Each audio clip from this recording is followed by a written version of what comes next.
ఒక చరిష్మా లేదా కరిష్మా ఏదైతే అది ప్రస్తుతం భారతదేశంలో ఒకప్పుడు జవహర్లాల్ నెహ్రూ ఉన్నప్పుడు వేరే నాయకుడు ఎవ్వడు ఆ స్థాయిలో కనిపించలేదు.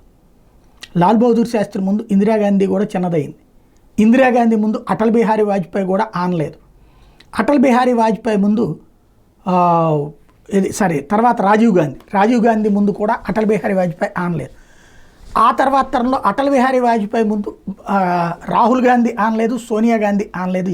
అంటే ఆ కరిష్మా, ఆ స్ట్రేచర్, ఆ లుక్, ఆ స్టైల్, ఆ సబ్జెక్ట్ ఇది కీలకం. వాజ్పేయి తర్వాత అద్వానీ ఆ స్థాయిలో ఆనలేదు, మన్మోహన్ సింగ్ ఆనలేదు.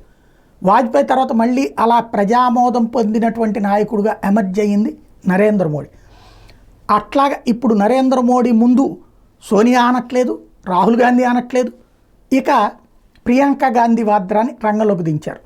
ఇందిరాగాంధీ ఫేస్ లుక్స్కి అనుగుణంగా ఆవిడ హెయిర్ స్టైల్ మార్చారు, ఆవిడ శారీస్ పద్ధతి మార్చారు.